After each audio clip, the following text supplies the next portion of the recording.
Very good morning. My name is Muhammad Faiz and I will be your moderator for today. First off, greetings from Malaysian Green Technology and Climate Change Center, MGTC. And on behalf of MGTC, we would like to thank you for your precious time by attending this webinar. Before we begin, I would like to share a little bit about our very own organization, MGTC. Malaysian Green Technology and Climate Change Center, MGTC, formerly known as Malaysian Green Technology Corporation, is an agency under the Ministry of Environment and Water, known as CASA. Our mandate is to drive the country in the scope of green growth, climate change mitigation, and green lifestyle. MGTC performs three main roles, which is mainstreaming the green economy through the green products and services expansion programs, such as Hijab certification program, Green Technology Investment Tax Exemption, Gita, as well as training and human capital development schemes. Second, driving climate change mitigation actions such as advocacy for energy efficiency and renewable energy, low carbon urban programs, and low carbon mobility. And also cultivating a green lifestyle through publicity and awareness program in fostering cooperation between the government and private sectors in the global scale platforms such as International Green Tech and Eco Products Exhibition and Conference Malaysia, IGEM, and other public programs, physically or through social media. It is worth to note that Green Standard and Verification Center, in short is GSVC, is responsible of today's webinar.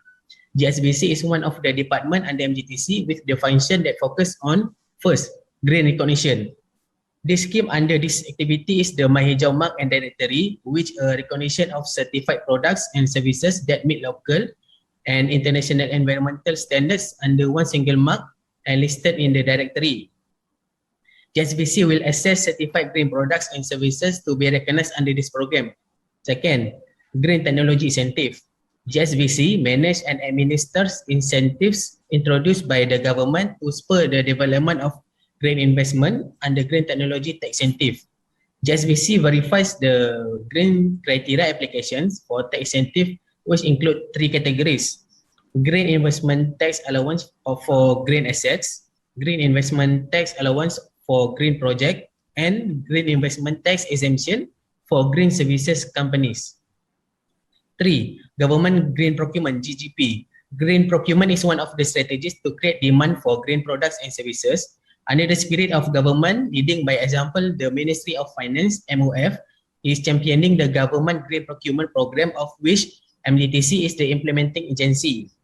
GSVC conducts seminar and training to promote the adoption of green procurement among ministries, agencies, state government, and local authorities, including the development of Ggp guidelines and product criteria. Okay, for today's webinar, we will having three sessions. We will start off with Hijab recognition scheme for green products and services by Puan Syahira, followed by tax incentive green investment tax allowance and green income tax exemption by Puan Rosma. As for the Q&A, you may address your questions throughout the presentation or during the Q&A session at the very end of webinar. To ask questions, we appreciate the participant to use the Q&A chat located at the bottom of the screen. You may refresh the web page if the question box are not appear at your display. Okay, before we start with session 1, I would like to call upon Director GSVC, Encik Malik, to give a few words and opening remark. Over to you, Encik Malik. Yeah, good morning and selamat pagi to everyone. Thank you to Encik Faiz as a moderator for today's session. Okay, welcome to webinar on government incentive in the green technology sector organized by Malaysian Green Technology and Climate Change Center, MGTC.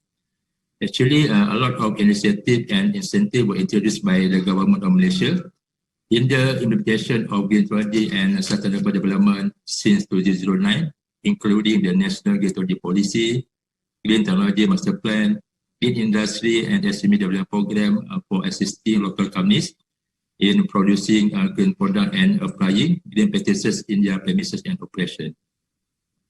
Other initiative in MGTC, we have IGEM. So after this, we have the Hijab recognition scheme presented by our speaker. Actually, Hijab recognition scheme is for certified green product services. And also we have the Ggp, already mentioned by our moderator. Actually, Ggp is demand to create the demand where the ministry agency will buy the green products business. So actually we have the GTFS. Before this we have the GTFS 1.0 and 2.0, where this GTFS already introduced by the government to provide funding facilities. And lastly, we have the Green Technology Incentive, Gita. Actually, we have the speaker, so we present on the Gita. I hope all of you will enjoy and get more information during this webinar session. Thank you very much. Okay, thank you Encik Malik. Without any further delay, I would like to invite our first speaker, Puan Syaira, to present on My Hijab Mark. Okay, thank you Faiz. Let me open up my slideshow first.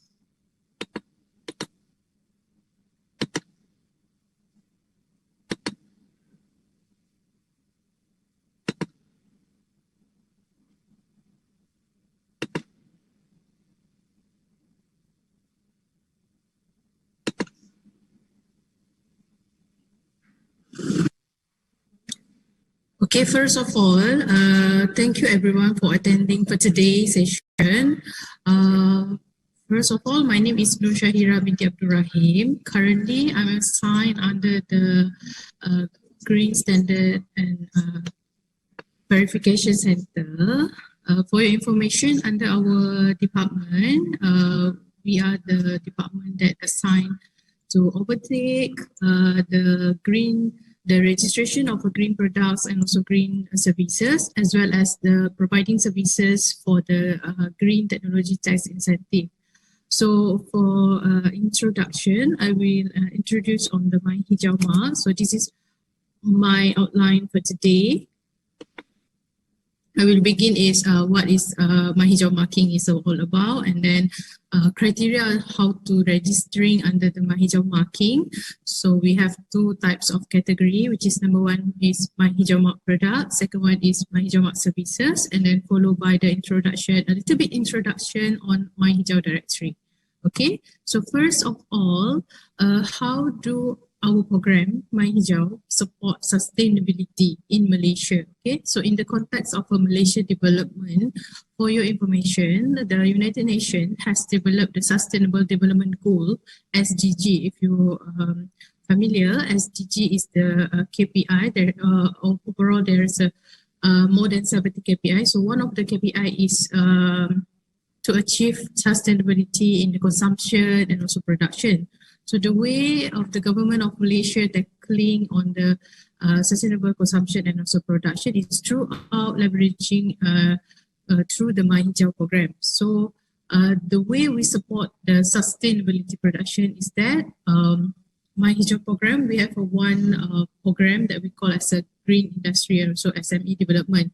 So back to date, 2012, we have initiated the program called SME development, whereby under this program, we have identified a list of a company that are basically eligible to be given as a coaching, capacity building, training in terms of how to facilitate their products to go green, how can their staff to be competent in providing the green service companies. Okay, so a part of that, we also give some sort of financing assistance, how can basically helping them to make sure that their product is able to be test accordingly to the environmental standard and so on. So once we have the list of a pool of companies that have been recognized under green companies, SME companies, so we provide them a recognition tool, what we call as a My Hijab marking. Okay, so this tool will be used as a promotional tool for them to say that their product are basically trustworthy, credential as a green product. Okay, so the idea of having the My Hijab marking, the Malaysia official green recognition logo, as you could see on the right, Malaysia My Hijab is basically to make our public, to make our green procurer easily identify green product that available in Malaysia. Okay, So Mahijab marking, as for your information, it could be recognized as like a halal logo. Like halal, if you would like to identify halal product in Malaysia, you would identify the halal logo of searching the halal logo, right? So the same method being used here. If you would like to find the green product, green services available in Malaysia that have been verified by the government of Malaysia, is throughout the logo of Mahijab marking. Okay, so the Mahijab marking is like an endorsement scheme to say that the product or the services basically have been meeting the environmental legislation, standard, and so on. Okay, so that's the way how we tackle the sustainable production. Okay, so the way how the government of Malaysia support for the sustainable consumption is that to create the demand for the green products and also green services, we initiated a green directory, what we call as a Mahijab directory. It is an online website, www.mahijab.my. So this official website is the official website of registering of Mahijab marking, as well as we listed all the Mahijab mark certified products and also services here. So throughout this website, you could see the list of green products and also green service company that have been registered under the Mahijab marking through this website. Okay. So this website also, we portray all our certification and also verification partner that are helping us to do the testing parts and also providing the competency to the companies. Okay, so along the way, the government of Malaysia created the government green procurement. As you could see, the Ggp.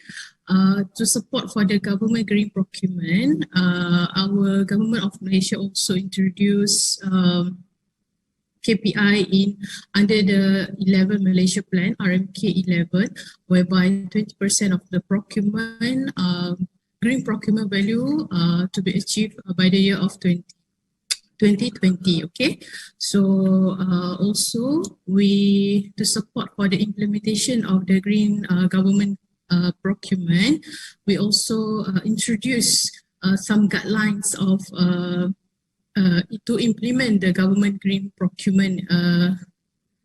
Currently, we have produced Ggp Booklet 3.0. This booklet is being used by the government green procurement officer as a reference for them, how to participate in the Ggp and then how to do tendering process, and then how to make sure that their product or services that they are procured is basically meeting to the criteria of the Ggp and so on. Okay, so to support for the Mahijab program, the government of Malaysia introduced a few of fiscal incentives. So one of it is a green technology tax incentive. Okay, so under the Green Technology Tax Incentive, there's two incentives that been offering. Number one is investment tax allowance that we call as a Gita. Second, we also introduced a green income tax exemption. Okay, so the difference between these two is basically Gita.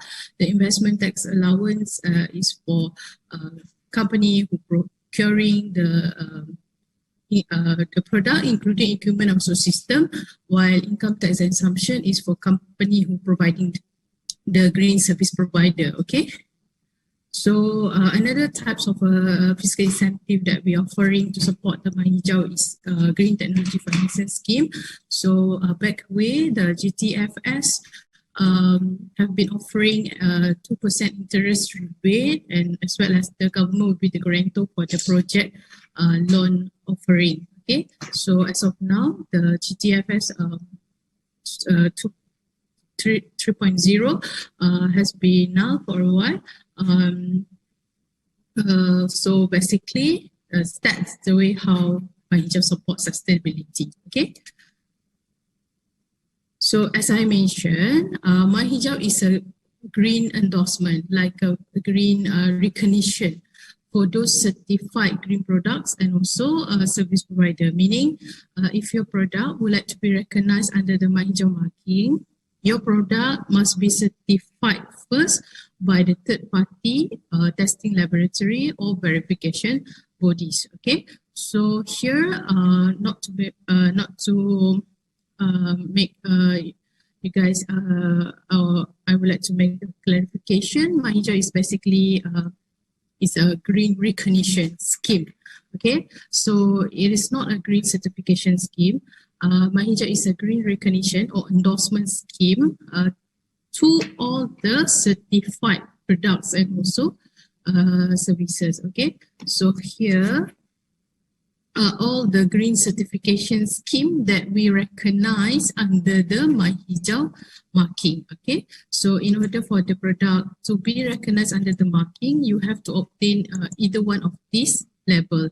For your information, existing in the world, we have more than 300 green label or green certification scheme existed in the world. So you can find the list of the green certification scheme at www.ecolabellindex.com. So here all the labels are recognized by the Mahindra marking. Okay, so as you could see, the label is coming either from Malaysia or overseas.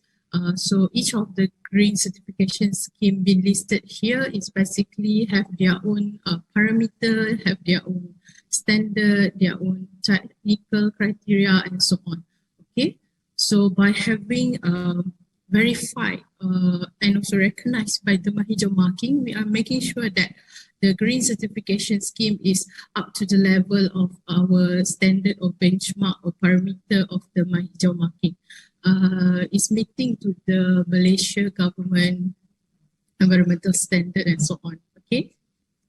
Okay. So now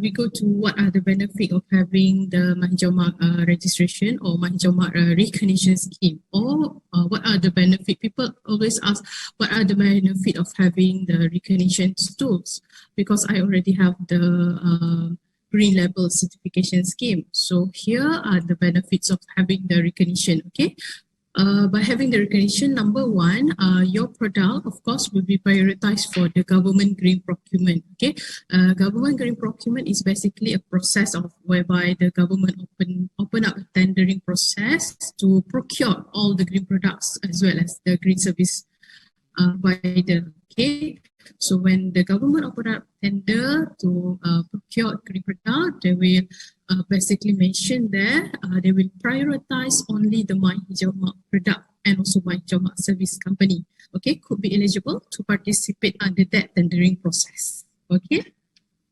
So this meaning to say that basically if you are Mahindra mark product, you will obtain some sort of additional criteria or additional points if you're participating under the government green procurement. Okay, so apart from that, you will also be entitled to participating under the private procurement purchasing. Okay, so for example, like Plus, Berhad, if they open up a tender, or Celcom or DG or Astro, for example, or even the several state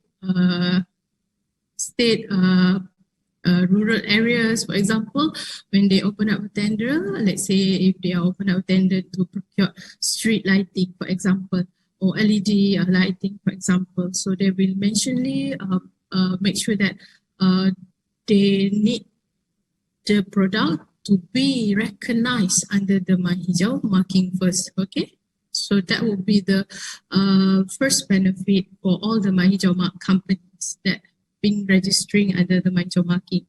Okay, so second, the benefit of having the marking is that your client or your customer who purchasing the Mahindra mark product, okay, including the equipment and also system, they could enjoy to claim back the green investment tax allowance, okay, the Gita. So meaning to say, they can have the tax deduction upon their company, upon their company tax. Okay, so they can claim back the amount of investment value, 100%. So the application of this Gita is open up until up to 2023. So for your information, Gita, we have two types. One is asset and another one is project. So later on, my colleague, Puan Rosma, she will brief more details on the types of a category that under the Gita, okay?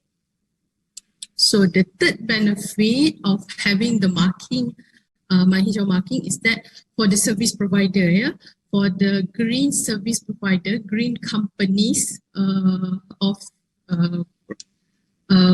providing the green services. For example, like you are installing the solar PV, a solar PV installer, or you are basically participating in the green building facility management, for example.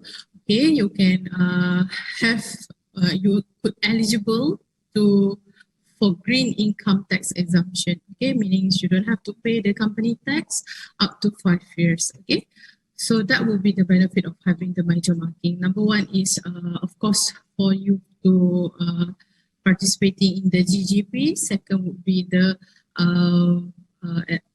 benefit to claim back for the green investment tax allowance. And then number three is for the service provider to eligible for green income tax exemption. Okay. So I just want to share a little bit information on what is GGP.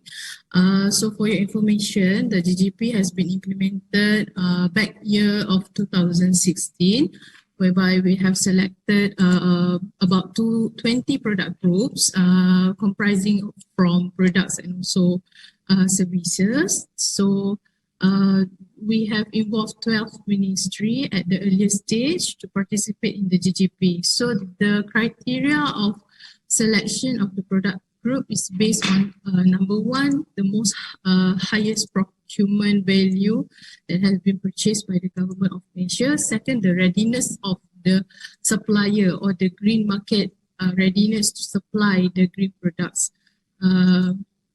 So along the way, if you could see, we have increased more product groups. So up to 2020, we have more than 30 products group. So updated in our list, right? Currently, we have we have 40 product groups that have been participating in the government green procurement. Okay, so currently, almost 25 ministry, including their government agency and also their companies that under the ministry, have been involved in the GGP implementation.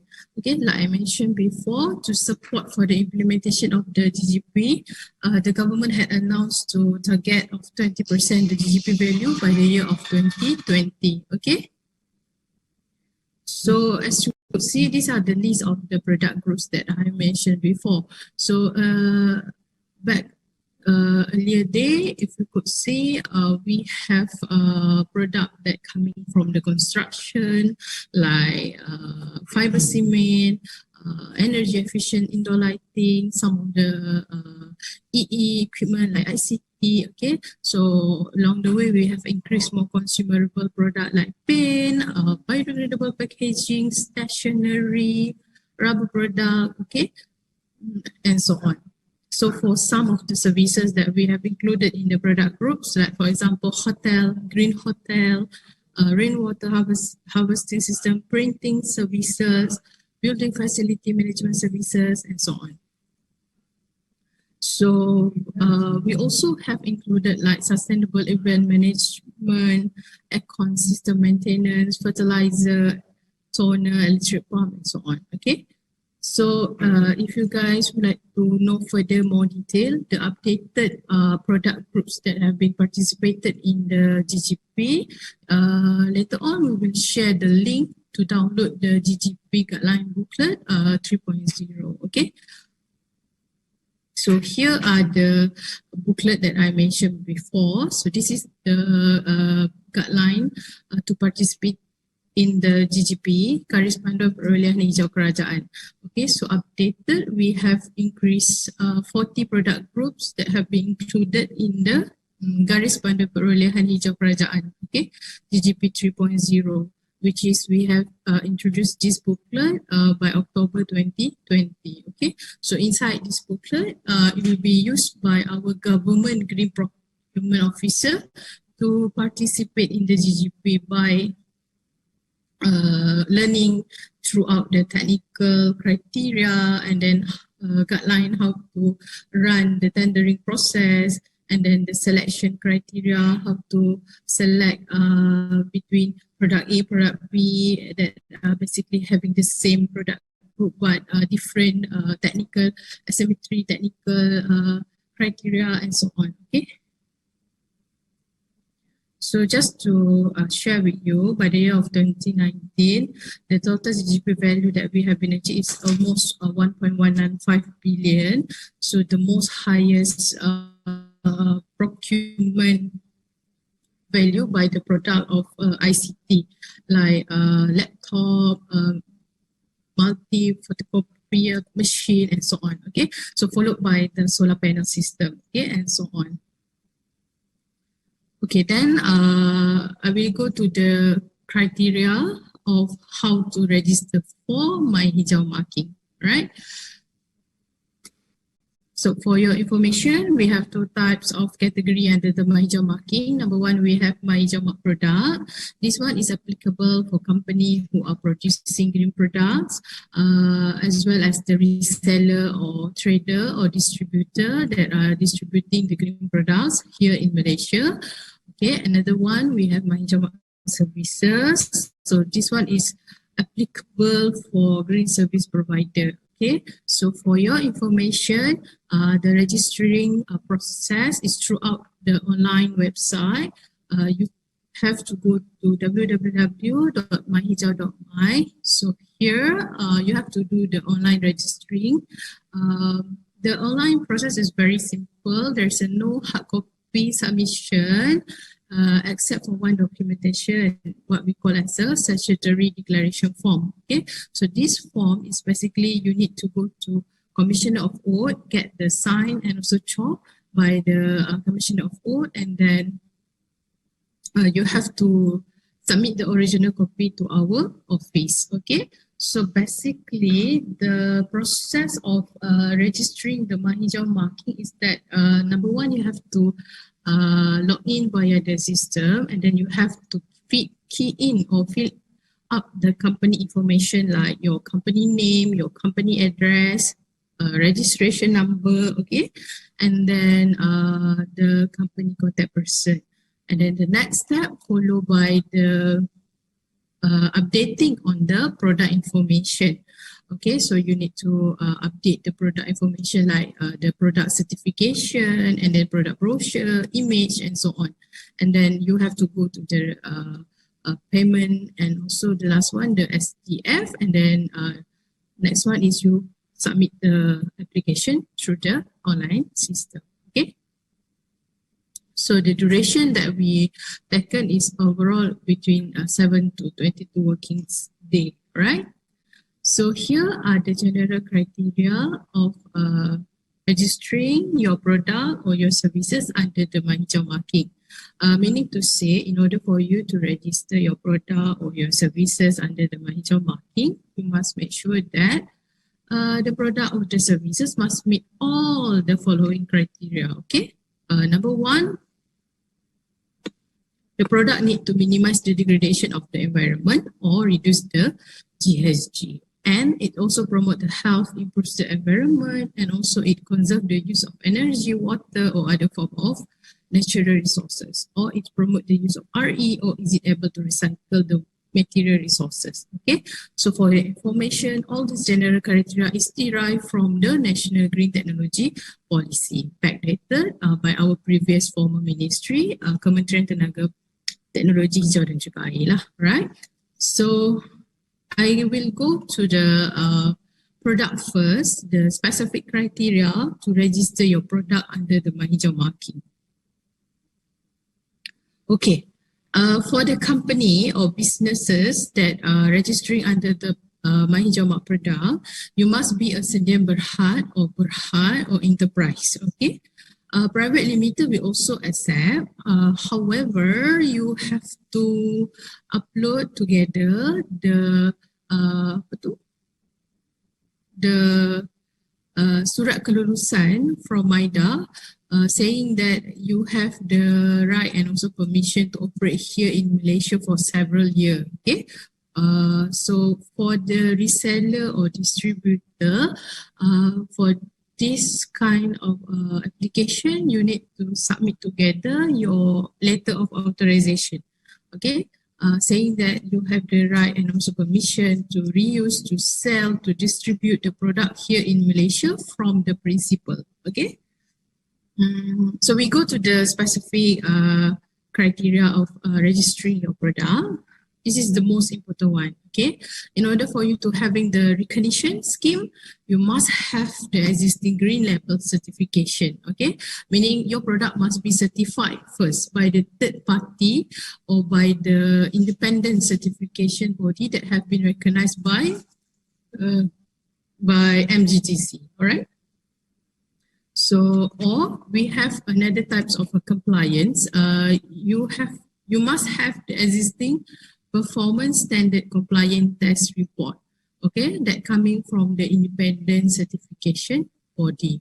Or accredited testing laboratory, meaning if the test report is coming from China, for example, okay, the China report must be accredited by the CNAS, meaning the Department of Standard of China, accredited Department of Standard of China at China. Okay.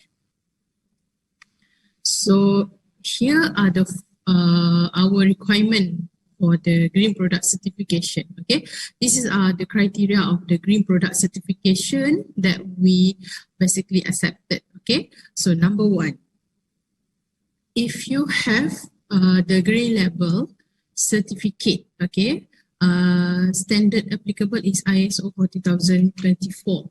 The name is Eco Label, okay, Eco Label Type 1. Yes, you can register your product under the Mahijau marking. Okay, so example of Eco Label Type 1 in Malaysia, we have Serim Eco Label. Okay, so if you have the Serim Eco Label, you can register your product under the Mahijau marking. Okay, another example, if you have from overseas, Eco Label Type 1, for example, Singapore Green Label, okay, Singapore Green Label, SGL. So you could also register your product under the Mahijau marking, okay, as long as the certification is fall under the Eco Label Type 1, you can register your product under the Mahijau marking, okay. So let's say if you have from overseas, do you need to retest your product in Malaysia? No, because we will basically what we call recognize the green certification from the overseas. Okay, so you just not you do not have to repeat the testing of the product again in Malaysia. Okay. So second category of certificate that we recognize here, if you have the certification from Eco Label Type 3, okay? So the standard is ISO 40025. So example I give here is Serim, carbon footprint in our national scheme. Malaysian national scheme for Eco Label Type 3 is Serim carbon footprint. Okay, so if you have the Serim carbon footprint, you also can register the product under the Mahijau marking. Okay, saying for example, if you have from overseas, also Eco Label Type 3 under the ISO 40025. Okay, for example, you have Japan carbon footprint. Okay, for example, so you also can register the product under the Mahijau marking. Okay, so that would be the category number 2. Okay, category number 3, if you have the cert from the Voluntary Sustainable Scheme, okay, VSS, Like for example, energy efficiency certificate, water efficiency product labeling scheme certificate, or you have the FSC atau MTCC cert, atau you have the OK Compost cert. Okay, so all the single criteria certification, okay, you can register your product under the Hijab marking. Okay, so this certificate is known or applicable under the VSS category. Okay, so last one. Here, if you have the performance standard compliant test report, okay, performance standard compliant test report that coming from the independent certification body or independent testing laboratory, like for example, SGS, GUV, Bureau Veritas, okay, so you could register your product under the Hijau marking. Okay, example I give here is electric motorcycle. Okay, so the electric motorcycle have been performed to the standard Malaysia Standard 2413 Part 3 to the performance test. Okay, so I like to remind or to take note here, under the performance standard compliant test report, when you are submitting under this category, you have to make sure that you submit together the safety and also the quality test report. Okay, so under the fourth category, you need to make sure that you have the safety, quality, and the most important one is the performance test report. Okay. Okay, just some introduction on what is Eco-Label Type 1. Okay, so if you're interested to have your product being certified under the Eco-Label Type 1, for your information, is a third-party certification, meaning your product, your factory will be audited, okay, by the third party. Like for example, if you go to CRIM, so CRIM party auditor, they will go to your factory and audit your products and also test your product according to the product criteria documents. Okay, so they will basically assessing your product based on a multiple criteria lah. Okay, starting on the raw material extraction towards up to the disposal of the product. Okay, for example, if you're claimable that your paint is basically a green paint, so starting from the raw material of the green paint, they will see whether it is based from water-based, or is it a solvent-based, or is it a inorganic, and so on. And then during the production of the green paint, they will looking at the is there any permissible heavy metal or hazardous toxic material being used. Okay, so during the transportation use, is there any take back policy has been implemented? Okay, so during the usage of the product, is there any formaldehyde or volatile organic compound being emitted? Okay, and up to the disposal.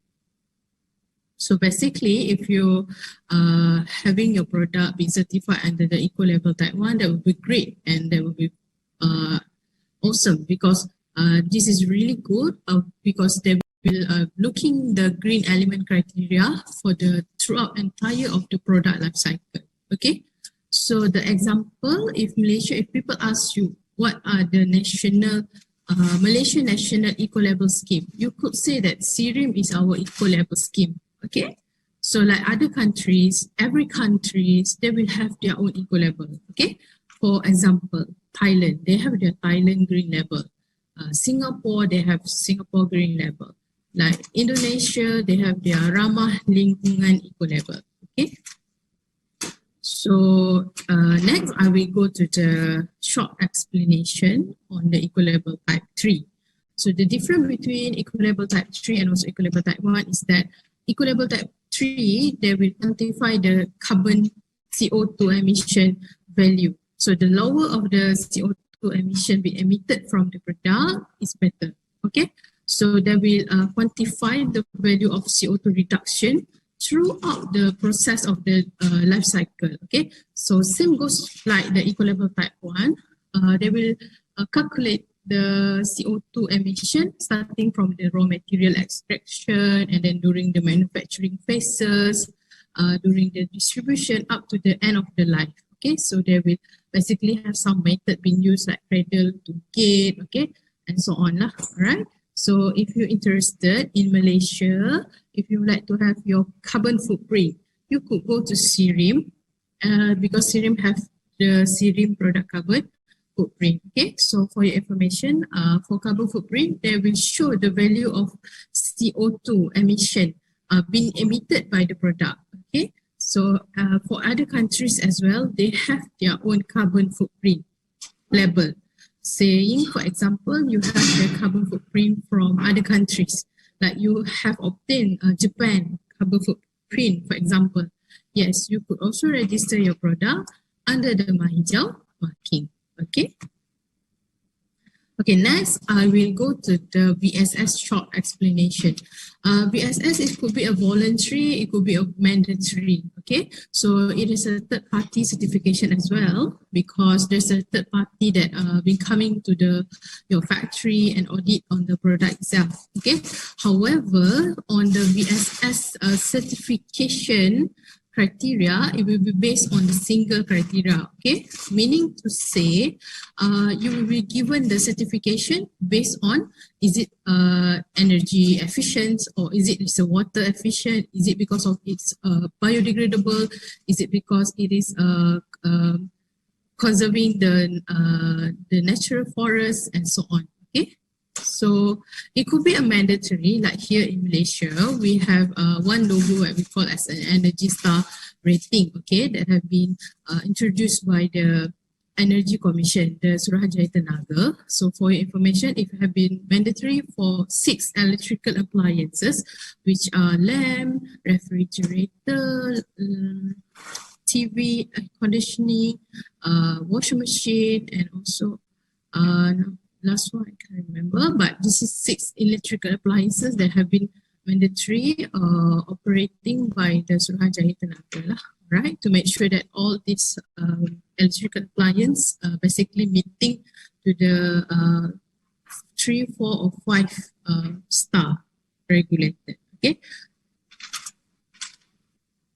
So here are the level that for energy efficiency level. So if Malaysia, we recognize the energy efficiency rating and also labeling scheme. Okay, here I mentioned earlier from Suruhanjaya Tenaga, right? So for my Hijab mark registration, we only recognize 5 star only. Okay, so is it coming from foreign countries or overseas country, like you already obtained the Energy Star, okay, Energy Star certification, like from US, you also can register your product here in Malaysia. Okay, other example, if your machinery, okay, like pump or your chiller or your air conditioning, okay, have been obtained the high efficiency certification from Korea, yes, you also can register your product under the Hijab marking. Okay, say for example, you have the China cert for energy conservation for your blower, for your pump, for example, okay, for your compressor, for example, yes, you also can use that certification to register for the Hijab marking. Okay.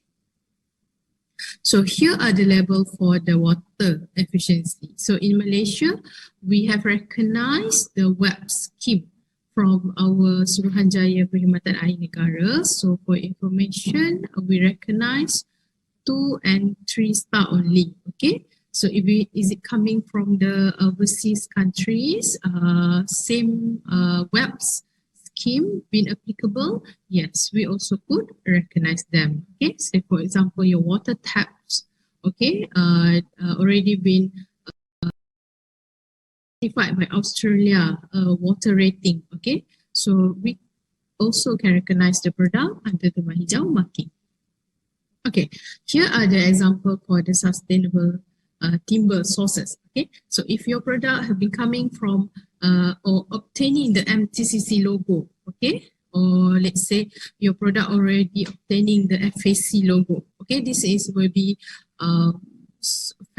familiar, or this will be the commonly used that I could say we could easily identify them in the basically FAC logo, because for your information, FAC logo and also PFC logo has been mandated throughout the Europe. So basically, for example, if you go to IKEA, so most of the IKEA product, furniture coming from IKEA has been certified by the Forest Stewardship Council, FAC. Okay, so if your product already obtained any one of these logo, you could register them under the Hijab marking. All right. So here are the others example, VSS logo for recycled product. Okay, say for example, you claim that your product is basically derived from a recycled product. It is made up from 100% recycled PET bottle, for example. So you can basically obtain the global recycle standard. Okay, or let's say you claim that your product is basically 100% derived from non-toxic hazardous material fabric. Okay, so you could obtain the Ecotex 100 certificate. All right. So another example, if let's say your product is biodegradable or compostable, you also could obtain the OK Compost certification. Right, so other example I give here, if your product is basically derived from renewable energy, what we call appliances or renewable energy equipment, including system. For example, you have the solar thermal, okay, if you have the solar PV panel or you have the solar inverter, okay, you could also obtain the micro generation certification scheme from BSI. Okay, so last one, for the certification that we recognize under the Mahindra product is the performance standard compliance. Okay, so again, I would like to remind, basically you have to submit together the safety, quality and also performance test report. You have to make sure that the test report is not declared by your own side. It must be coming from the third party. Third party here meaning it must be coming from the accredited testing laboratory from their own origin countries. Okay, like example I give you here is the SIRIM QAS test report for the electric motorcycle, whereby the electric motorcycle have been tested according to Malaysia standard 2413 Part 1, Part 2 and also Part 3. Okay, so it covers all safety, quality and also performance. A good test report, they will mention on the reference standard, they will specifically mention the model, the quantity, the standard, okay, signed by the approved signatory body. So another example for the performance standard compliant test report that we accepted is for solar PV. If solar PV and also solar inverter, okay, for example, we will request for the product certification that cover for the safety, quality and also performance. Like here, for example, we have the solar panel, right? So we will request the test report that compliance to the IEC 61215 that have been issued out by the VDE testing laboratory. Okay. Also, to support on the test report, we will require additional test report that could cover for the others safety and also quality. Yeah. For example, we will require further detail on the IEC 61730 and so on. Okay.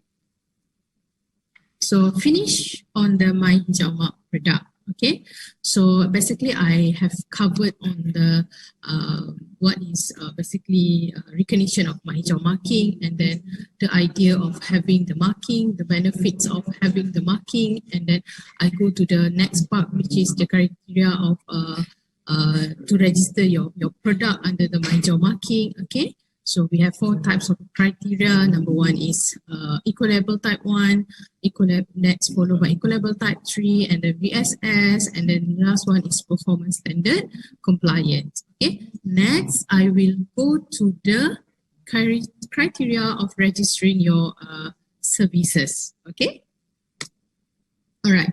So for services, your company must be a Malaysian yang berhad or berhad. Okay, enterprise, you also can register your service under the Mahindra services. Okay, however, you are not entitled to obtain the green income tax exemption. Okay, so here are the most important parts. The criteria how to register for services. Okay. Okay, number 1, you must have at least one manager or supervisor level that have been recognized professional qualification, or must be have a competent person here. Okay, competent person here may not defined as a bachelor academician like professor, IR, and so on. However, it is defined based on the service that you had offering. Okay, for example, if you are basically solar PV installer, so you must have one competent person that have been registering at SEDA as a solar ISPQ certified courses, or your company itself have been registering as a solar service provider. Okay. Say, for example, if you are participating or doing businesses that relating of green building management, so you must have at least one competent person as a GPI facilitator or green RE manager, for example. So that's what we call as a competent certification. Okay, that will be our first criteria. Second criteria, you must have a green policy.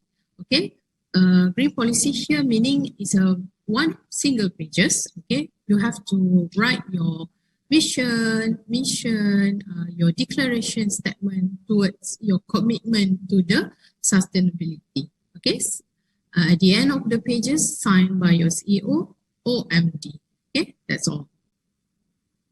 Okay, third one, you must submit the SOP. I think during the pandemic of COVID-19 here, we are very familiarized with the SOP words, okay? So here also, for your information, to register your services, we also need the SOP, Standard Operating Procedure, meaning you have to basically submit to us the flowchart version or the write-up version, how you run your services, starting from the project initiation, coming to the consultancy services, and then up to the installation part, until towards the how you tackle the disposal of the units or disposal of the product. Okay, so it would be good if you give to us in the form of a flow chart, and then who are the PIC assigned, and then followed by the duration. Okay, so here are the example of a competency certificate. This is from ISPQ SEDA, and then this is from GBI facilitator. We also accepted the certificate from energy manager. Okay, so here are the example of the policy that I mentioned before. So you stated your declaration of commitment, your objective, responsibility, and so on. So here are the SOP, the Standard Operating Procedure that I mentioned before. This is an example for solar photovoltaic system. Okay, so for example, if you like to know further details, the template or how to do the SOP and so on, accordingly to the services that have been offering, you may also email to us, then we will assist you further on that. Okay, so just some additional information. We do have the registration fee or application fees. Okay, so for product, we have the application fees of 500 ringgit per single certificate that you submitted. Okay, so we also have the renewal fee, 500 ringgit. For your information, my Hijab certificate, we have the validity of the certificate. Okay, so for the validity of the certification, we follow the original or existing certificate that you have been used, or we have also the maximum of 3 years from the certification validity. Okay, meaning to say if you are submitting the Serial Ecolabel, the Serial Ecolabel validity period is 2 years. So we will follow 2 years, okay? But if you're submitting, for example, the certification is coming from FSC, which is 5 years. So our maximum time period is only up to 3 years, okay? So for the processing fee for the service provider, we charge 1,000 ringgit. Also for the renewal fee, also same. Just to mention here, for both renewal application process, is the same as the first time applicant submission. Okay. All right. So I'm pleased to share here all our registered certification and also verification partner. So here we have more than 20 certification and verification partner that could assist you further to test your product, to making sure that your product are basically meeting to the environmental standard and also legislation. Okay, so we have CIRIM, ST, SPAN, MTCC. We have several testing laboratories, including the international testing laboratory like QAV, TUV. We have SGS, BSI, and so on. Okay, so upcoming we also have the watermarks, and also we have the NAHRIM, the water quality laboratory that have joined us on board. So they could assist you further for the product certification and also on the competent certification. So just to share with you, by the last year, we have achieved more than 7,000 products registered under the My Hijau Mark product, including services. So this year, we hope that we could achieve more than 10,000 green products and also services under the My Hijau marking. So we are very most welcoming your product as well as your services to be registered under the My Hijau marking. Right, so here are our website, the outline of our My Hijau website. So again, here you have to register the application throughout this website, and then also we have the directory here on the website whereby you can basically sorting, filter accordingly to the sector that you would like to have, and then we will show more detail on the product information like the product name, the brand, so what is green about this product, what are the certificate that have been received by this product, okay, what are the environmental claim and so on, okay. So if you would like to know more further on the product, you could also contact the company over below there. We also share the contact person. So apart from the website, we also have the mobile apps, okay, what we call as the My Hijau mobile apps lah. So you can download throughout the Apple Store or the Google Play, okay. So again, the mobile apps is for the directory purposes. So you could find easily all the products and also services, product information throughout the mobile apps, okay. Last one, I would like to offer to all My Hijau Mark product company, okay, that will be coming on board to register your product under the My Hijau marking to exhibit and also display your product here at our green gallery at our office. Okay, this is a green section or green corner whereby we portray, we display all the green product that have been recognized under the My Hijau marking.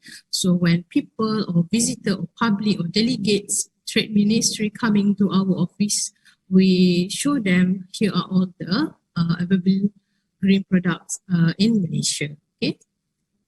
So that's all my presentation for today. So any further information or clarification or inquiries, you may send to me through my email, noorshahira@mgtc.gov.my. I'm pleased to assist you further on the inquiry, okay?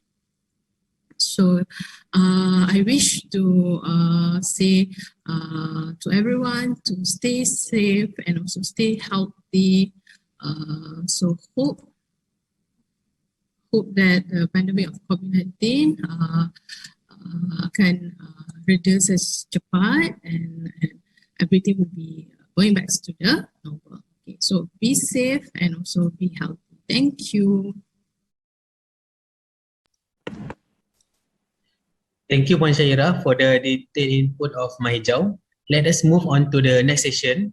Now, I would like to invite Puan Rosmah to present on Gita. Over to you, Puan Rosmah.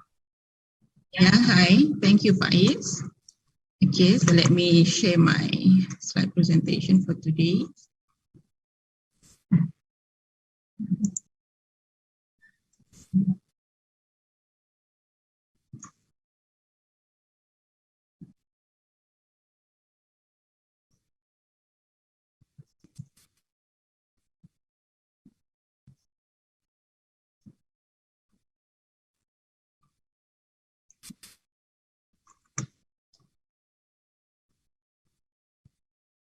Okay, all right.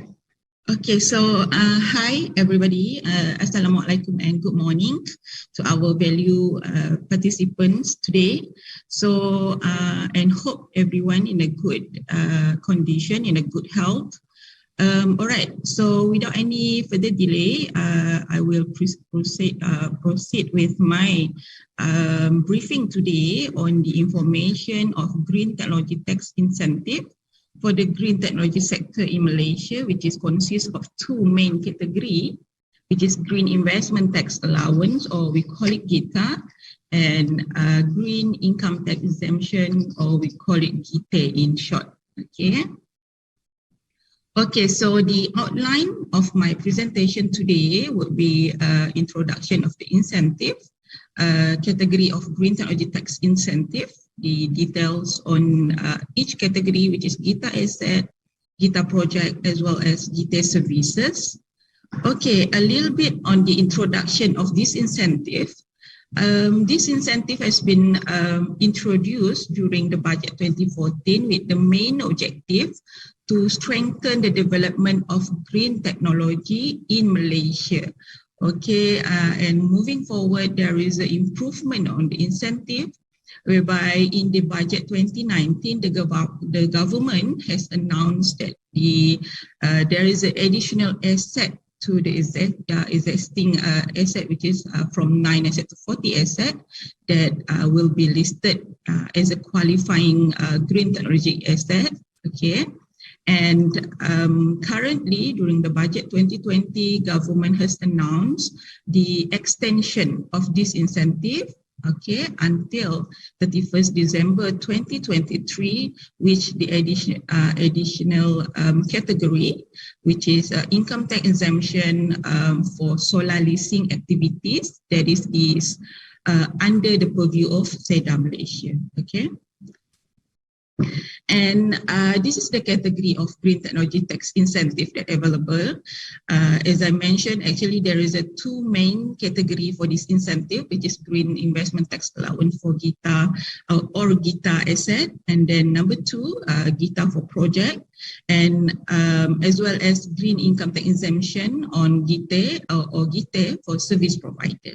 Okay, so we will go to each category in detail. So first is green investment tax allowance for Gita asset. Okay, this is the guideline on Gita asset, and verification on Gita assets. What is the rules of MGTC for the Gita asset? So basically, our rules is more to verify on the approved green technology asset, okay, and green impact from the acquisition of that particular green technology asset. Okay, and our verification will be based on the asset that are registered under My Hijab mark. Okay, this is very important. Registered under My Hijab mark and listed under My Hijab directory. And guideline on Gita asset, company, okay, company that had incurred qualifying capital expenditure in green technology investment and comply with all the following criteria. This is the standard criteria if the company embark on green technology project or activities. Okay, so number 2, asset must be registered and listed under the My Hijab directory. This is mandatory requirement. Yeah. Okay, so rate of incentive. Rate of incentive is 100% of qualifying capital expenditure incurred on approved green technology asset. Okay, so meaning that if we talk about capex, this is the price of the qualifying asset that you are purchased. Layman term said that if you are purchased the green technology asset with the price or with the amount of 50K, okay, so you will get back that 50K in a tax calculation or tax form. Okay, so basically rate of incentive 100%. So we will have two table for the qualifying asset, which is table A. This is the previous asset, green asset, that has been approved or announced during the budget 2014. Okay, and then another table B is the additional asset announced during the budget 2019. Okay, so we'll go one by one. Okay, so the commencement date for Gita asset incentive can be claimed in the year of assessment where the Gita asset is purchased. Okay, and period of purchase must be made from 25th October 2013, okay, until 31st December 2023. But of course, there will be a criteria that the company need to fulfill, okay, in terms of the period of purchase. And then companies must submit the application to MGTC at least 2 years from the date of asset purchase. Okay, so let's say the company, they already purchased the green asset in 2017. Okay, and then they only submit the application to MGTC this year. So they will not eligible for the incentive. Okay, at least you must purchase the asset in 2019. Okay, 2019 to 2021 is 2 years. Okay, at least 2 years from the date of asset purchase, which is we refer to the date stated in the invoice from the supplier. Okay. All right. So the condition for this, what we call it, Gita asset. Green technology asset must be owned by the company, okay, by the company who submit the application, right? And the business must be carried out in Malaysia. Okay, green technology asset must be used for own consumption only and not for income generation. The qualifying capital expenditure must be qualified asset by MOF. Okay, I will show you the list of qualifying asset later on. And then once validation letter is issued to the company, claim may be made in the tax return form and all supporting document must be kept, okay, and produced to IRB when they requested for the supporting documents. However, this is very important note to all the applicant. Please note that the Gazette order for this Gita asset as well as Gita project is still under the process and yet to be issued by MOF. Okay, and important that incentive can only be claimed after the issuance of Gazette order, and we have been informed that the relevant ministry, which is MOF, they are trying their best to issue the Gazette order within this year, okay, because the delay, of course, because of this pandemic since last year, so it has to be one of the contribute to the delay of the Gazette order, okay. And okay, so this is the table A for the list of qualifying asset that has been approved previously during the budget 2014. Okay, so previously we have 9 assets in total, which is eligible to submit the application for Gita asset. So basically we have energy efficient transformer, solar aircon, very important. This is solar aircon, okay, not hybrid or normal aircon. This is for solar aircon. Okay, thermal energy storage, VAV, VRV, electric, and then for transportation, okay, transportation for EV. So basically this is the three product that eligible for this incentive under Gita Asset, which is electric motorcycle or scooter, electric bus, electric MPV or truck only, okay. And then for EV infrastructure, of course, for eligible for electric vehicle charging equipment or system. Okay, so under table B, this is the qualifying asset announced during the budget 2019.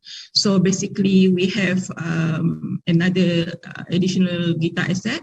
So energy efficient chiller, high efficiency absorption aircon, okay, high efficiency cooling tower, high efficiency air compressor, energy efficient industrial furnace, battery, and okay, please note that this is the battery for renewable energy only, okay. And then trash compactor with energy efficient motor, as well as for water sector, we have energy efficient pump. Okay,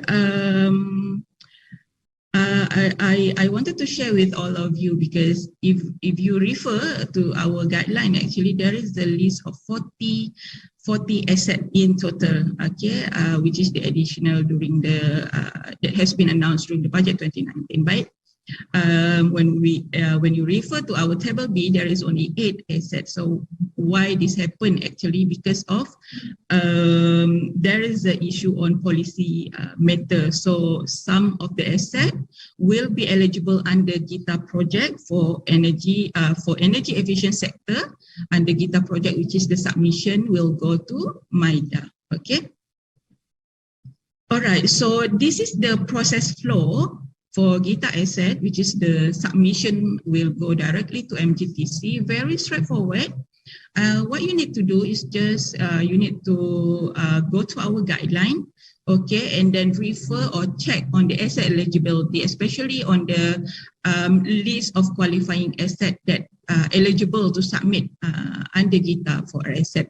Okay, and then of course, with the mandatory requirement, the qualifying asset must be certified under My Hijau mark, okay, or listed under My Hijau directory. And then after that, company need to submit an application to MGTC, okay, via our application form, MGTC Gita/A that you can download from our website. Okay, and our please note that our submission is online submission or through email only. You don't need to submit in hard copy. Okay, and then we will process the application based on the criteria and everything. So there will be supporting document that the company need to submit. Checklist and everything is available in that application form. You can refer to the checklist. Okay. So once we process the application and everything in order, we will issue a validation letter to the company. So basically with that validation letter, company may submit or may proceed with the tax process to IRB. But of course, you will need to wait until the gazette order is available. Okay. All right, so moving forward to Gita project. So basically, actually this is, if you refer to my slide, there is a determination on effective date. So basically this is the new function that has been added to MGTC, okay, since 2020, October 2020, okay, under the new regime of the incentive. So MGTC will determine on the effective date of the what we call it of the Gita project.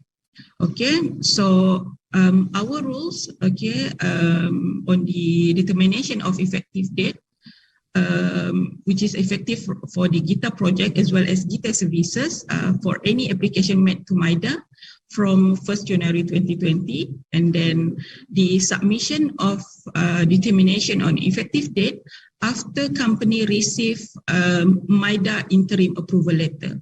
So if you refer to MIDA interim letter, so there is a few conditions that the company need to fulfill before the submission to MGTC. So basically, for easy reference, or what we call it process, once the company receive MIDA interim approval letter, what you need to do is just contact MGTC. If you don't know how to proceed with the submission, contact us, and then we will inform you, we will advise you how the process gonna be. Okay, but very important that the company need to refer to the MIDA interim letter.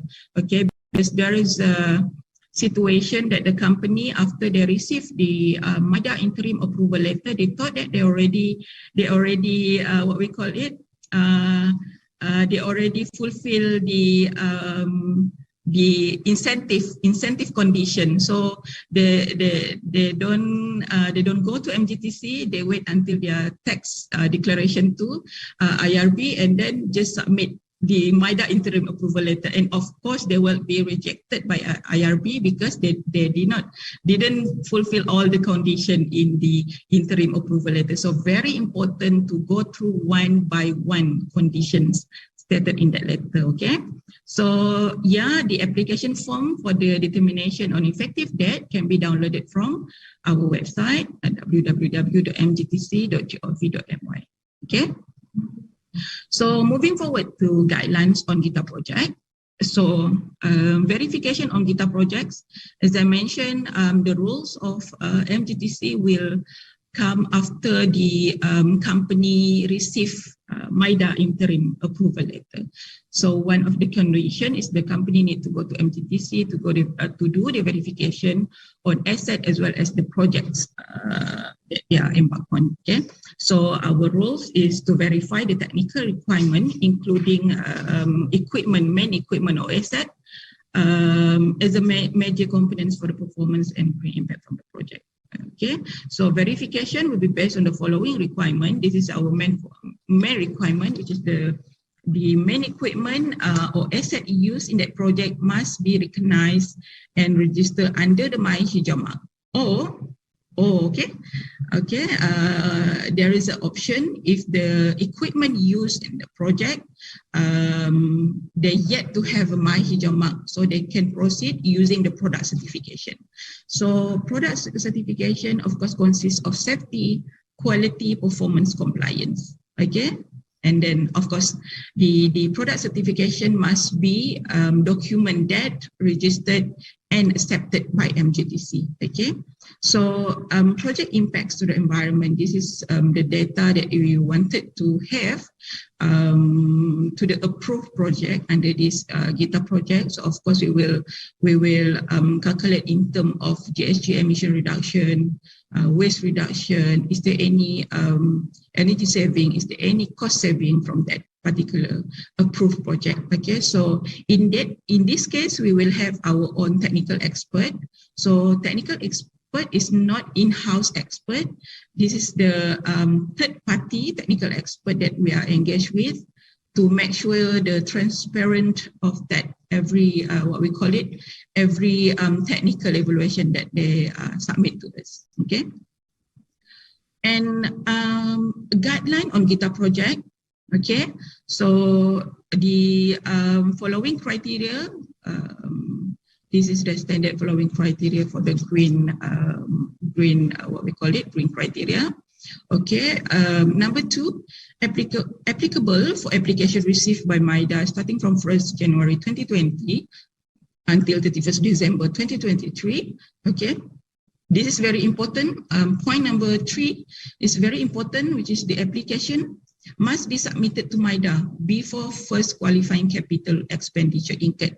Okay, you may submit the application to MIDA, okay, with the expectation, or with the, we can call it the proposal of your project, okay, before anything incurred. Okay, because once you incurred just, let's say, 5% for that particular project that you wanted to submit for the incentive, you will be rejected. All right, so make sure that there is no capital expenditure incurred, okay, submit your application first. Okay, so projects must obtain a conditional approval letter or interim approval letter from MIDA before you proceed to MGTC for our verification. And then green building is one of the qualifying project or activities under the Gita project. So for green building, company is allowed to submit application to MIDA after receiving provisional certificate. Okay, this is the first certificate, or GBI, they will call this design assessment certificate. All right, and not later than having been awarded by the final green building certificate. Okay, you need to have the provisional certificate first, and then later you are eligible to submit an application to MIDA. Okay, and the qualifying capital expenditure can be backdated, but not earlier than 3 years from the date of application received by MIDA. Okay, and not earlier than 1st January 2020, right? And rate of incentive for Gita project is 100%. Okay, 100% of capex incurred on the particular green technology project from the date of first qualifying capital expenditure incurred after application received by MIDA. And then allowance can be offset against 70% of statutory income in the year of assessment.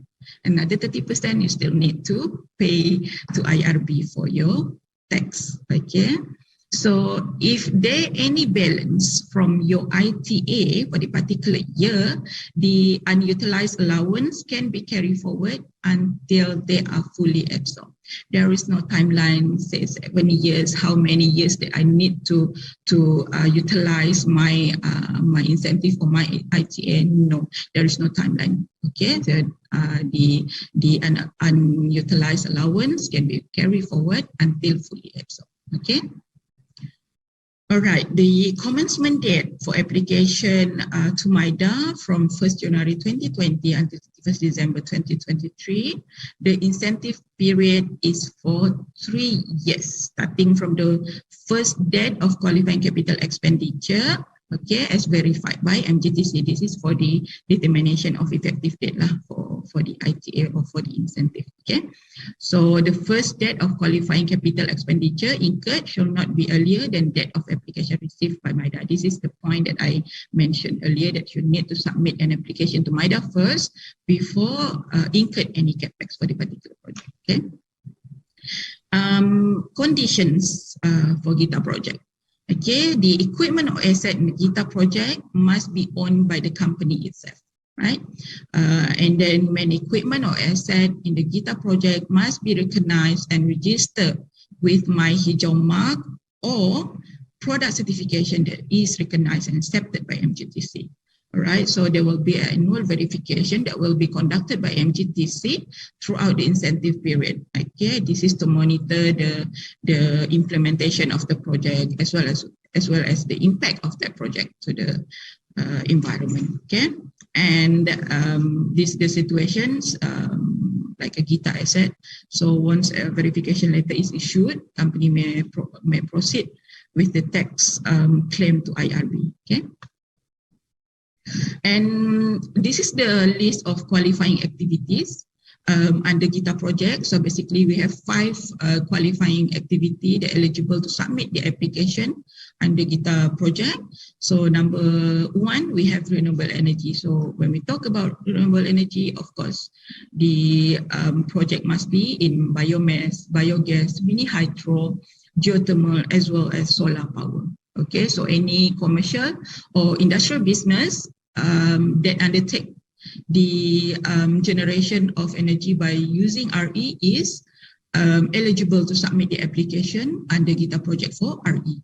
Okay, so number 2 is for the company that embark or invest in energy efficient equipment, okay, or technologies, or they just wanted to replace their all inefficient equipment, okay, with the energy saving equipment. So they are eligible under Gita project for EE sector. All right, and then green building is for the building owners of the commercial or industrial building only that have obtained their provisional certificate from locally developed rating tool or certification body that approved by the government. Okay, and then number 4, for the company that purchase any energy efficient product or solution, okay, for data center, and then they already been awarded under the green building certificates from our locally developed rating tools, okay, and they are eligible to submit an application as well. And then last but not least is integrated waste management. Okay, so for the company which undertake or invest in waste recycling or waste recovery or waste treatment with the additional activity, additional activities such as composting, store, collection, or disposal. Okay. So this is the process flow for Gita project. Okay. Applicant should check their eligibility on Gita project. Okay, and then after that, this is the process where the submission to MIDA. Okay, so starting March 2021, MIDA actually they go online for every incentive application must submit their application via online submission using this link, as you can see under Invest Malaysia. Okay, so you need to fill up the application form. Okay, so after MIDA receive the complete application from applicant, MIDA will prepare evaluation report that will be tabled in National Committee on Investment, NCI.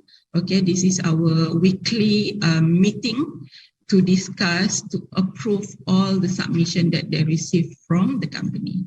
Okay, so after approval given by NCI, MIDA will prepare or will issue an interim approval letter to the approved applicant or company. So after that, the process is going to be with MGTC on the determination of effective date. So what you need to do is you just email to us copy of MIDA interim approval letter as well as MIDA notification letter. So we will advise you the process, which is we will provide the form on determination of effective date. This is the form that you can download as well from our website. Okay. We will provide form on determination of effective date. Company need to fill up the form and submit together with all the invoices for the approved project, and that form as well as the invoices must be verified by external auditor. Okay. And then after that, we will verify the information provided by the applicant. Of course, there will be a supporting document that we will request from the what we call it, from the company. All right. So after that, after everything approved, everything in order, so we will issue a letter on effective date to the company. Okay. Moving forward. After the company receive our letter on effective date, so we will proceed with project technical evaluation. Okay, so basically project technical evaluation, this is the document that we will need you to provide to us. Copy of MIDA GTJA form, My Hijab certificate or product certification, and Gita project technical evaluation form, as well as other supporting document. So other supporting document will be based on the condition that's stated in MIDA letter. Okay, this is the supporting document we will advise to the company. Okay, so we will validate the project complies with the GT project criteria. Okay, and then after once everything in order, okay, of course we will have our processing fee for this Gita project. Okay, and after we receive the fee, This means that the project is already approved, already approved by our technical expert, already approved by our management. So we will, we will issue invoice for processing fee. So after that, we will issue, MDTC will issue a validation letter to the applicant. So with that validation letter, meaning that the company, they already comply with all the conditions in MIDA letter. Okay, we will not proceed with the validation, okay, until all the conditions stated in MIDA letter has been complied by the by the company. Okay, so after issuance of validation letter, applicant or company may proceed with the process with tax form to IRB. Okay. So yeah, our process for this, actually for this Gita project, we will take actually not more than 21 working days, but that is subject to the completion of the supporting document that the applicant submit to us. Okay, but if if the additional information, everything complete, we will not take more than 21 working days. Okay. So moving forward to green income tax exemption or Gita. Okay, guidelines on Gita services. So what is the rules of MGTC on these Gita services? Okay, so basically we will verify the services provided by the applicant. Okay, which is the verification would be based on green services that are registered under the My Hijab mark and as well as listed under the My Hijab directory with 100% income derived from green technology activities only. Okay, so the mandatory requirement for Gita services as well, company need to register under the My Hijab mark. Okay. So the eligibility for Gita services, this is actually for the company which undertakes green technology services activities, okay, and then they must meet the criteria of green technology service provider for this incentive, okay. Actually, the criteria is very, I can say that this is very related to the My Hijab requirement on the services. So basically, first, service provider, they need to have or they need to employ at least 5 full-time working employees that working in Malaysia, including 2 competent personnel. Okay. And number 2, company must have a green technology which is related to the environmental or sustainability. And number 3, they must have documented SOP to ensure the quality of services. Okay, so the SOP actually is related to whatever services they are undertake, which is from A to Z, which is the whole process of that particular services that they are doing. Okay, so number 4. 100% income must be derived from respective green technology services. And then number 5, company must undertake at least 3 qualifying activities from the respective green technology sector. Okay, so actually what does it mean by at least 3 qualifying activities? I give you an example. If you are the solar service provider, so basically solar service provider, you must do at least 3 activities, which is starting from, this is just an example, the qualifying activities, which is maybe you do the advisory on the solar services, you do the maintenance, you do the installation. So basically there is 3 qualifying activities. But let's say you are only doing the maintenance of that services. No, you are not eligible under these Gita services. At least must 3 qualifying activities. Okay. So application must be submitted to MIDA before the issuance of first invoice. Okay, first invoice to your client, right, for the particular green services. And then the period of incentive is for 3 years, starting from the assessment year of the first invoice related to green technology services issued. Okay, 3 years only, not 5 years. Okay, the 5 years is the previous oil regime, call it oil regime. So starting from 2020, the period of incentive is only for 3 years. Okay, so the date of first invoice shall not be earlier than the date of application received by MIDA. Okay, the situation is similar to Gita project, which is you need to submit the application first to MIDA, then later on you issue your first invoice to client. Okay.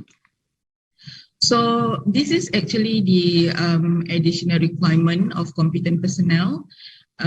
So at least 2 competent personnel in respective green technology sector with the requirement as follows. Okay, so the competent personnel must be registered with a professional body, must be an active member, must be actively practicing in that respective field. The CPD points must be up to date, and then he or she must be a permanent staff to the company. All right.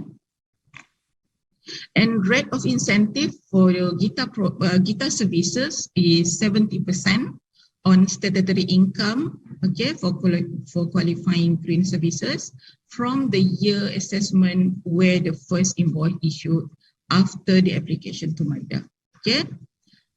And for the application made to MIDA, starting from 1st January 2020 until 31st December 2023, the commencement date shall be commenced as follows. Okay, so for the new company, the commencement date from the date of first invoice issued, and of course as verified by MGTC. Okay, and the date shall not be earlier than 1st January 2020.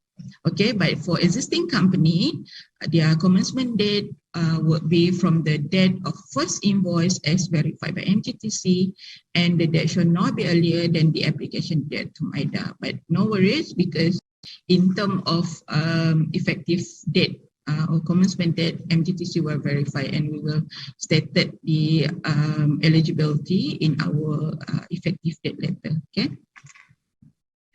Other conditions, company must obtain verification from MGTC and listed under the Hijab directory, and there will be an annual verification throughout the incentive period for this category and company after you receive the validation letter from MGTC. So you will need to submit for annual verification throughout the incentive period. Okay. So once verification letter is issued, company may proceed with the process of what we call it, of the tax claim to IRB. Okay. And this is the list of qualifying services for Gita services. Basically, we have 7 qualifying services. So number 1, we have renewable energy for the service provider company that doing the services related to RE, such as system design, feasibility study, advisory or consultancy, as well as testing and commissioning. And number 2, for service provider related to energy efficiency, okay, they are doing their services on such as advisory, consultancy, energy audit and energy management, measurement and verification, or testing and commissioning. So for EV, for the service provider company, they're related to installation, maintenance, repair of EV charging equipment, infrastructure, and EV charging station, or services related to operation of the EV charging station, or services related to the maintenance, repair, as well as overhaul of the EV. Okay, and number 4 is for the service provider on green building. Okay, number 5 is for the service provider that doing the services on green data center. Okay. Number 6 is for the service provider that doing the services on green certification and verification. And number 7 is for the service provider company that doing their services on green township. Okay. So process flow for the Gita services is very related to Gita project, where the submission will need to submit to MIDA first. Okay, so they need to go one by one the process until they receive the interim approval letter from MIDA. Okay, so after that, company need to submit their copy of MIDA interim approval letter as well as MIDA notification letter to MGTC for our process to do on the determination of effective date. Okay, so after everything in order, MGTC will issue letter on effective date to the company. All right. So moving forward to the services verification for Gita services. So basically, we will require the company to submit copy of MIDA GTJA form to us, my Hijab certificate for service provider, as well as other supporting documents as per listed in MIDA interim approval letter. Okay. So we will validate the project complies with the GT services criteria. Okay, and then we will issue invoice for processing fee. After the payment made by the company, we will issue validation letter to the applicant. Okay, so with that validation letter, the next process is with IRP for the tax claim. Okay. Okay, additional information on the annual verification as well as processing fee. So basically for Gita project and Gita services, we will conduct annual verification throughout the incentive period. Okay, but our annual verification is more to document-based verification. We will not go to the site. Okay, so we will just need the company to submit in documents to us, but of course there will be a template for the annual verification that company need to fill up. Okay, so of course there will be a processing fee to be charged to the applicant. So below is the type of incentive as well as the processing fee that company need to what we call it, that we will charge to the company. So for Gita asset, basically for each green technology asset is 1,000. Okay, and Gita project, we will base on the cost of equipment or machinery used in the project. So if you are, if the cost of equipment is less than 500K, so our processing fee will be 2.5K. Okay, so our processing fee will for Gita project will start with 2.5K until 10,000. Okay. And for Gita services, for each application is 2,000, right? Okay, thank you, Parosma, for the comprehensive inputs on Gita Gita. Now we are officially moving on to the Q&A session. Any participants can ask questions. We shall begin the session now. Okay, we got 4 questions, 2 for Mahijau and 2 for Gita Gita. So for the first question, for Mahijau. Okay, the question is, as an independent certification body, can we participate in helping clients get Mahijau certification? And what is the guideline for certification body to participate in certifying clients with Mahijau? This question for Puan Shaira. All right, thank you, Faiz, and also thank you for the question asked. So as an independent certification body, yes, we do participate, can collaborate with the verification partner. So as of now, we have more than 20 verification partner that are basically helping us to do the parts on testing on the products and also giving in terms of a competency certificate and so on. So in order for the certification body or testing laboratory, in order for you, if you are interested to be our registered verification partner, you must have the accredited as a testing laboratory, or you must be an existing certification body accredited by Department of Standard Malaysia under the ISO 17025 as a accredited testing laboratory. Okay, so to move on, how you can basically participate under our registered verification partner, you need to email to our team, and later on we will provide you an acceptance form for you to fill up in order for you to be as our registered verification partner. Okay, thank you, Faiz. Alright, thank you, Puan Syairah. So for the second question, is the Hijab directory only for Malaysian companies or foreign companies can also be listed? All right, thank you for the question. For the Hijab, we do accept the foreign company, the international company, but you must have the MIDA operating license first in order for us for the verification purposes. So in the MIDA operating approval letter, they will state how many duration of years for the operation years in Malaysia, and then what are the scope of activities cover, and so on. All right. So part of we do accept the manufacturer. We also, as I mentioned in my previous slide, we also accept the distributor or reseller also to register under the Hijab marking. So for the reseller or distributor, what you need to have is basically the letter of authorization or the copy of the sale agreement saying that you have the right to distribute, to sell, to marketing the product here in Malaysia. Yeah, I hope that answered the question. Okay, thank you, Thank Puan Syairah, you. for your answer. Okay, so for the last two questions is for Puan Rosmah on Gita Gite. So the question 3, how long does the verification process for the Green Investment Tax Allowance Gita typically take? Okay, thank you, Faiz, and thank you for the question. So to answer that, basically, our process will take not more than 21 working days upon complete documentation, but the process will take longer if if there is additional information that we requested from the company. Okay.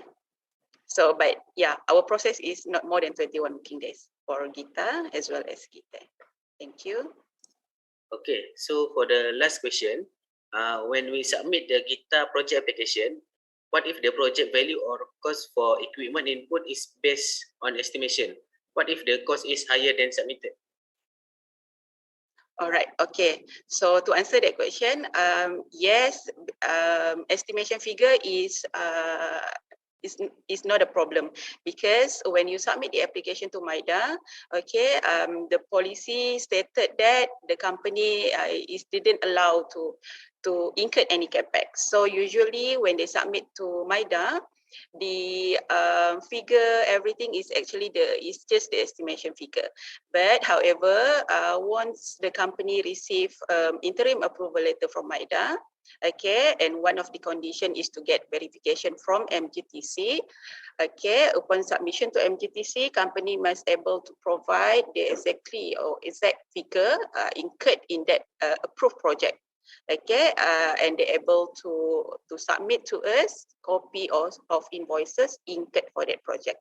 Okay, thank you. All right, thank you, Rosmah, for your answer. So for another questions that we have not mentioned, we will reply in email. Ladies and gentlemen, we will end this webinar.